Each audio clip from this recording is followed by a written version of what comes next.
안녕하십니까. 저는 분당 서울대학교 병원 소아정신과에서 아이들 보고 있는 소아정신과 의사 유희정입니다.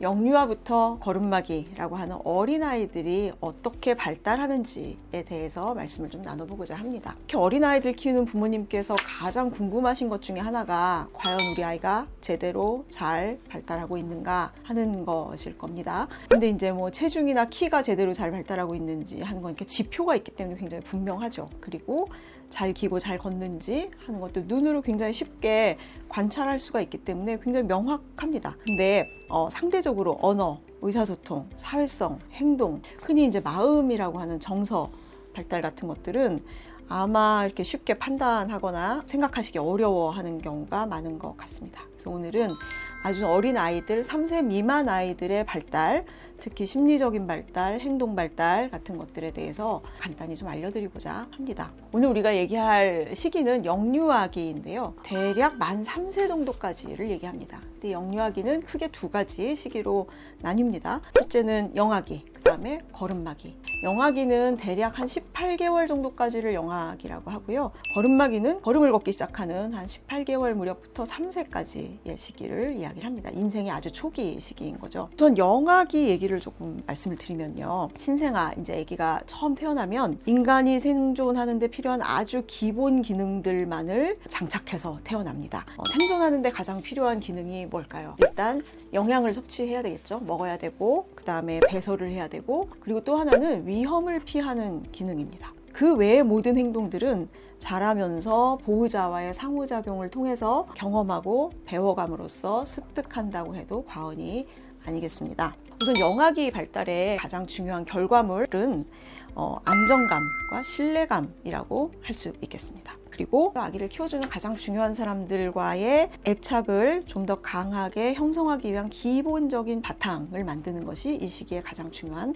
발달입니다. 이런 바탕들이 잘 일어나고 있는지를 어떻게 알 수가 있을까요? 첫 번째는 눈 맞춤입니다. 눈을 맞출 수 있다는 것 그 자체는 생물학적으로 모든 사람들이 갖고 태어나는 기능입니다. 근데 눈을 바라보면서 아이들이 뭘 보게 될까요? 첫째는 누가 나와 가장 친밀한 사람인지, 누가 나에게 가장 중요한 사람인지, 그 얼굴 생김새, 그리고 그 얼굴이 가진 느낌, 이런 거를 구분하는 게 눈 맞춤의 첫 번째 기능입니다. 둘째는 눈으로 볼 수 있는 게 뭘까요? 우리는 눈을 통해서 상대방의 감정 상태를 굉장히 민감하게 읽어내게 됩니다. 더 중요한 거는 이 아이가 감정이나 표현들을 흉내내고 따라함으로써 자기 자신의 정서 표현들을 발달시켜 나가게 되는 것입니다. 그 지표 중에 두 번째는 이제 미소입니다. 웃는 거. 더 정확하게 명칭을 붙이자면 사회적 미소라고 합니다. 얼굴 표정을 이렇게 웃는 것처럼 이렇게 만드는 행동은 태어나서 얼마 후부터도 벌써 할 수 있게 됩니다. 근데 이거는 대부분 이제 혼자 웃는 거거나 왜 웃는지 잘 모르겠는데 그런 표정을 짓는 그야말로 근육의 움직임이죠. 근데 아이가 2달 정도 되면은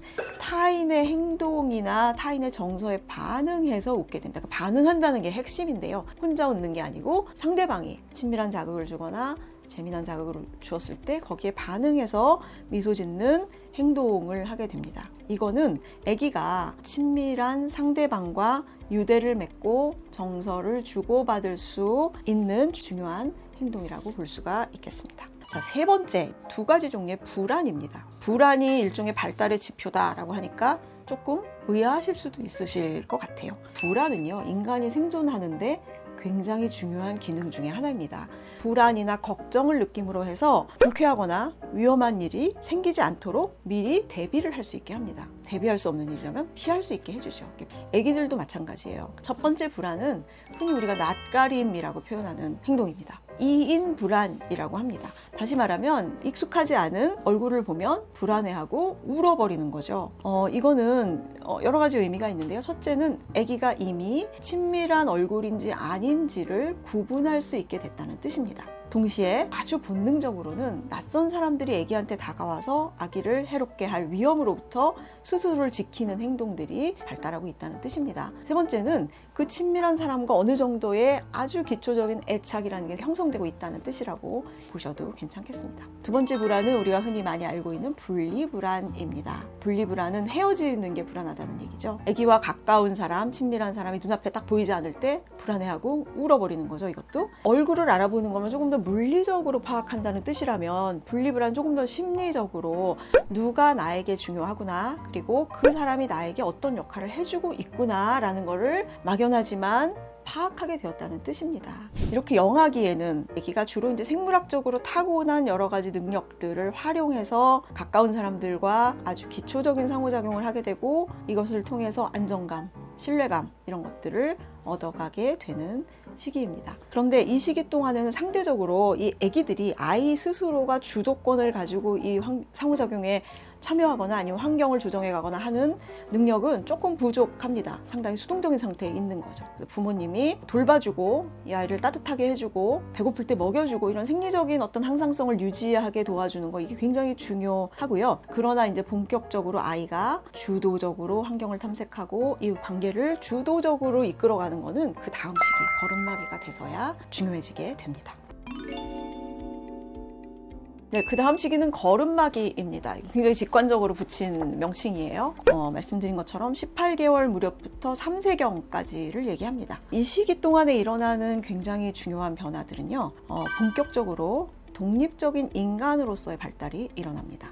어떻게 보면 발달 전반에 걸쳐서 가장 중요한 시기라고도 볼 수 있겠고, 가장 드라마틱한, 가장 많은 일들이 일어나는 시기라고도 볼 수 있겠습니다. 독립적인 인간으로의 준비를 한다고 해서 물론 3살 된 아기가 독립적으로 살아나간다는 것은 불가능하겠죠. 하지만 독립을 위한 기본 기술들을 이때 배운다는 의미로 이해하시면 되겠습니다. 이 시기에 일어나는 발달의 핵심 개념을 요약을 하면, 첫째는 언어와 의사소통, 둘째는 자율성과 독립성, 셋째는 조금 더 확고한 애착, 네 번째는 사회성입니다. 첫 번째로 언어와 의사소통 발달에 대해서 좀 이야기를 해보겠습니다. 아기들은 보통 돌 전후 12개월, 13개월 무렵에 엄마, 아빠, 까까, 맘마 뭐 이런 아주 기본적인 첫 단어를 대부분 시작을 합니다. 만 2세가 되면 우리 부모님들이 이렇게 일일이 다 세보시지 않으시겠지만 생각보다 굉장히 많은 수의 단어들을 이야기할 수 있게 됩니다. 200에서 300개 정도를 얘기할 수 있다고 하고요. 아주 짧은 문장, 맘마 줘, 물 줘, 뭐 이런 짧은 문장을 이야기하게 됩니다. 만 3세가 되면 놀랍게도 굉장히 많은 단어를 이야기하게 되는데요.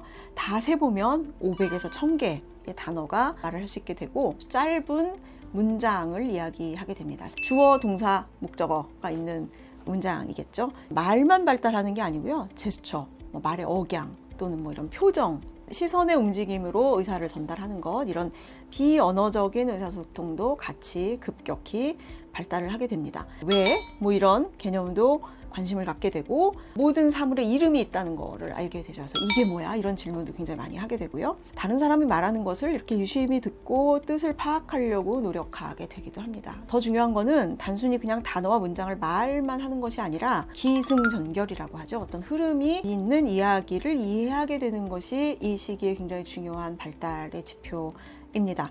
그래서 동화책에 나오는 간단한 이야기에도 흥미를 느끼게 되는 거고, 자신이 경험한 거, 예를 들어 어린이집에서 무슨 일이 있었어, 어디 키즈카페에 갔는데 무슨 일이 있었어, 이런 일들을 어른들이 알아들을 수 있는 수준으로 이제 설명을 하게 되는 겁니다. 자기 경험을 타인과 공유할 수 있게 되는 거죠. 그런데 언어를 말하고 또 다른 사람의 언어를 이해할 수 있다는 거는 아이가 비로소 조금 더 다양한 방식으로, 다면적인 방식으로 자기가 처한 상황, 환경, 관계 이런 것들을 이해하기 시작한다는 의미이고, 자기의 정서, 감정에 대해서도 조금 더 섬세하게 드러내서 표현할 수 있다는 그런 의미입니다. 보호자의 입장에서도 아이가 언어를 이해할 수 있다는 것은 어떤 행동을 하도록 지시할 수도 있다는 얘기고, 아이가 하고 싶어 하는 것들을 조금 이따하게 연기하게 만들 수도 있다는 얘기고, 못하게 할 수도 있다는 얘기고, 타협을 할 수 있다는 얘기이기도 하고요. 아동이 처한 어떤 상황을 이해하게 도와줄 수도 있다는 뜻이 됩니다. 조금 더 다양한 다면적인 상호작용이 어른과도 일어날 수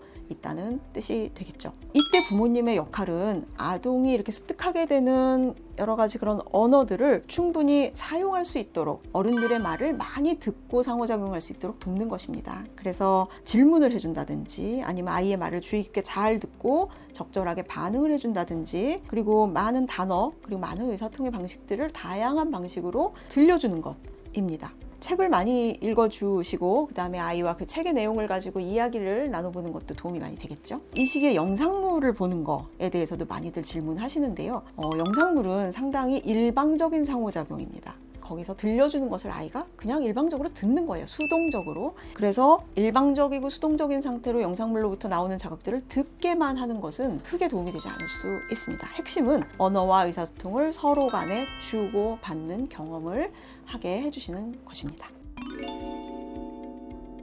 두 번째 핵심 발달인 자율성과 독립성에 대해서 이야기해 보겠습니다. 버릇마기 아이들의 특징은 자신만만하다는 것입니다. 때로는 이런 자신만만함이 지나쳐서 기고만장하다 이런 표현을 하기도 합니다. 이런 자신만만함, 자신감에 가장 기초적인 영향을 주는 발달은 걸을 수 있게 된다는 겁니다.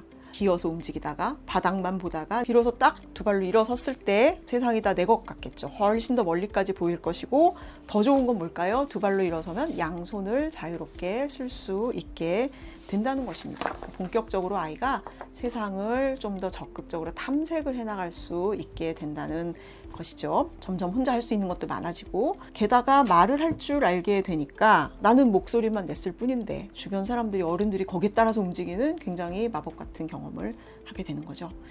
자기 주장이 강해질 수밖에 없겠죠. 내가 하고 싶은 거를 조금 더 적극적으로 표현을 하게 되고 그래서 버릇마기 아동들은 끊임없이 움직이고 만져보고 끊임없이 말하고 다양한 경험들을 하게 됩니다. 그 중에 하나가 이제 텐트럼이라고 하는 현상을 아시죠? 심한 떼쓰기. 우리 애기들이 마트에 가서 뭐 사달라고 바닥에 누워서 우는 거 그럼 텐트럼이라고 합니다. 그런 행동도 이런 맥락에서 나타나게 되는 것입니다. 떼쓰기 행동은 쉽게 말하면 일종의 극단적인 자기주장 행동이다 라고 볼 수가 있겠습니다. 그 밑에 있는 의도는 자기 주장이에요. 근데 아직은 정서를 이렇게 적절한 수준으로 조절을 한다거나 아니면 적절한 방식으로 타협하는 방식을 아직 모르기 때문에 때를 쓸 수밖에 없는 거죠. 이것처럼 아이들이 굉장히 자신만만하고 세상을 아주 적극적으로 탐색을 하는데 반면에 뭘 하면 되는지, 뭘 하면 안 되는지, 어디까지 하면 되는지, 어떤 게 바람직한 행동인지 이런 거를 객관적으로 판단할 수 있는 능력까지는 아직 없습니다. 그래서 그런 행동들을 판단하게 해주는 보조적인 전두엽이 옆에 있어야 하는데 그 역할을 해주는 것이 보호자의 역할이라고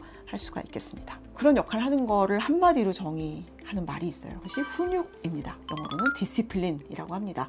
한국말의 훈육은 조금 더 이렇게 부정적인 뉘앙스가 더 강한 것 같지만 사실 디시플린이라고 하는 건 뭔가를 가르친다는 뜻입니다. 훈련시킨다는 얘기죠. 보통 그래서 훈육을 하셔야 됩니다 라고 얘기를 하면은 굉장히 무섭게 하거나 심지어는 체벌을 해야 된다고 생각하시고 그렇게 물어보시는 부모님들이 많이 계세요. 근데 사실 훈육이라고 하는 것은 바람직한 행동, 하면 곤란한 행동, 그리고 어디까지 아이가 자유롭게 마음대로 행동을 해도 되고 벗어나면 안 되는 울타리가 어딘지라는 것을 이렇게 정확히 선을 그어주는 작업이라고 하실 수가 있겠습니다. 그래서 훈육은 무서워야 되는 게 아니고 그 밑바닥에 굉장한 애정, 따뜻함이 밑바탕에 있어야만 하는 것입니다. 이 시기에 아이들이 받는 그런 일상생활들의 훈련들은 평생을 두고 아이가 자기 행동을 조절해 나가는, 그 정서를 조절해 나가는 거에 바탕이 되는 작업들입니다. 자, 세 번째 핵심 개념은 아까 확고한 애착이라고 말씀드렸습니다. 우리가 만약에 나와 굉장히 친한 사람, 친밀한 사람과 진정으로 안정되고 친밀한 관계를 맺게 되려면 뭐가 필요할까요? 기본적으로는 애정이 필요하겠죠. 서로 인정하는 말, 격려하는 말도 많이 해줘야 되고 그런 상호작용들이 충분히 오가야 되겠죠. 근데 생각해보면 진짜 깊이 있고 친한 관계가 되려면 서로 간에 갖고 있는 어떤 차이들, 갈등들 이런 것들을 성공적으로 해결하는 경험을 공유해야 되는 것 같습니다. 왜냐하면 인간관계에서 갈등이나 차이라는 게 없을 수는 없기 때문입니다. 때로는 갈등이나 차이가 있지만 서로를 변함없이 사랑해야 된다는 믿음이 생겨야만 진짜 친밀한 관계가 되는 거죠. 이런 관계의 핵심 경험이 바로 이 걸음마기에 일어나는 것입니다. 왜 이런 관계들이 생기냐면요. 앞에 설명한 것처럼 이 시기의 아이들은 자신감으로 충만합니다. 내 중심으로 세상이 돌아갑니다. 그리고 이것이 조금 더 이제 더 커지게 되면 보호자의 보호, 간섭, 지시 이런 거 없이 나 혼자 살아갈 수 있을 것 같은 느낌을 갖고 있습니다. 그런데 안타깝게도 아직은 아이들은 논리적이지 않습니다. 그래서 자신감만 있고 논리는 없는 그런 상태가 되는 것이죠. 아까 말씀드린 훈육도 하고 가르쳐도 주고 한계를 만들어주는데 이게 너무 불편합니다. 싫고. 그래서 이 시기에 아이들은 때로는 엄마 아빠가 밉고 싫어, 안 해, 뭐 이런 말들을 입에 달고 살아가죠. 그래서 미운 2살, 미운 3살 이런 말이 그런 의미에서 나온 것입니다. 근데 또 막상 혼자서 해보면은 안 되는 것도 너무 많고 그래서 다시 부모님에게 돌아와서 도움을 청하게 되고 다시 의존하게 되는 건데 그러다 보면 또 간섭이 너무 싫고 의존하는 내가 너무 싫고 무한반복입니다. 생각나는 시기가 있으시죠? 우리가 흔히 중2병이라고 얘기하는 사춘기의 아이들이 이런 식으로 행동을 합니다. 이런 과정을 칭하는 단어도 있습니다. 화해기 또는 재접근기라고 이름을 붙이기도 했습니다. 그런데 이런 무한 반복을 통해서 아이들이 이제 비로소 획득을 하게 되는 거는 엄마 아빠가 때로는 나한테 화도 내고 예를 들어 못하게 하기도 하고 그럼에도 불구하고 엄마 아빠는 나를 사랑해 라는 마음 그리고 거꾸로 내가 이렇게 엄마 아빠한테 짜증내고 화내고 울고 엄마 아빠 미워하지만 엄마 아빠는 나를 떠나지 않을 거야 라는 믿음 그런 것들을 갖게 되는 것이 이 시기에 굉장히 중요한 발달의 핵심 과정들입니다. 이런 것을 대상 항상성이라고 명칭을 붙이기도 합니다. 그런 관계가 좀 더 확고한 애착, 깊이 있는 애착을 형성하는 데 도움을 주고요. 이 과정이 무사히 이루어져야 그 다음에 아이는 비로소 부모님을 물리적으로 떠나서 가족 외의 다른 사람, 또래, 다른 어른들과 안정된 관계를 이뤄나갈 수 있게 되고요.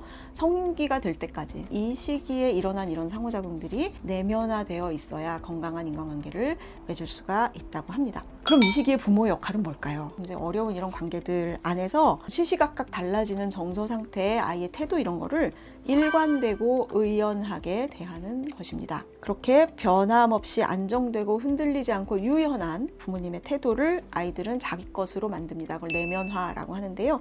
자기 것으로 만들어서 안정된 어른으로 성장해 나가는 어떤 기본기를 다지게 되는 것입니다. 마지막으로는 사회성입니다. 더 정확히 말하면 사회성의 기본 기술이라고 할 수 있습니다. 사회성이라는 것은 앞에 말씀드린 3가지 그런 핵심 발달 요소의 총합으로 나타나는 결과라고도 할 수 있겠습니다. 그래서 상호적으로 주고받는 의사소통, 자기의 관심사, 좋아하는 것, 자기의 경험 이런 것들을 다른 사람과 주고받는 것 그리고 부모님과 정서를 주고받는 것 그런 과정이 모두 합해져서 타인과 관계를 맺는 기본 기술이 되는 것이라고 이해하시면 되겠습니다. 이런 과정을 통해서 아이가 발달시키게 되는 거는 타인의 감정, 의도 이런 것들을 정확하게 읽게 되고 거기에 맞춰서 내가 할 수 있는 조금 더 바람직한 행동들을 발달시키게 되는 것입니다. 네, 여기까지 영유아의 발달에 대해서 말씀을 드렸습니다. 근데 이제 한 가지 기억하실 거는요. 사실은 이거는 아주 기본 틀일 뿐이고요. 아이들마다 타고난 기질이나 처한 환경이나 부모님들의 어떤 양육 방식이나 이런 게 다 다르기 때문에 사실은 개인차가 굉장히 클 수밖에 없습니다. 그리고 대부분의 아이들은 일반적인 범주 안에 있기 때문에 아이들의 행동 하나하나를 따져서 이게 정상일까 아닐까를 너무 지나치게 걱정하시고 불안해하시는 거는 아이들의 발달에 오히려 이롭지 않다라는 것도 기억을 하셨으면 좋겠습니다. 그리고 아까 부모님들의 역할에 대해서도 여러 가지로 설명을 좀 드리긴 했지만 사실은요. 그냥 부모님께서 마음 가는 대로 편안하게 아이를 대해도 대체로는 어떤 범위를 벗어나지는 않는다는 사실을 꼭 기억하셨으면 좋겠습니다. 저희 이제 소아정신과 의사들이 이제 굉장히 마음에 담고 있는 한 가지 말씀 중에 하나가 보통의 부모는 충분히 좋은 부모다라는 말씀입니다. 우리는 대부분 아마 보통의 부모이실 거예요. 그래서 너무 걱정하지 마시고 편안하게 아이들을 양육하셨으면 좋겠습니다. 그런데 때로는 이런 일반적인 어떤 발달의 궤적들을 제대로 따라가지 못하는 아이들도 물론 있을 수 있습니다. 그것을 부모님이 쉽게 판단하시기는 조금 어려운 경우가 많이 있습니다. 그래서 만약에 이런 일반적인 궤적들을 많이 벗어난다고 생각이 되신다면 반드시 전문가를 찾아서 상담해 보시기를 권해드리고 싶습니다. 감사합니다.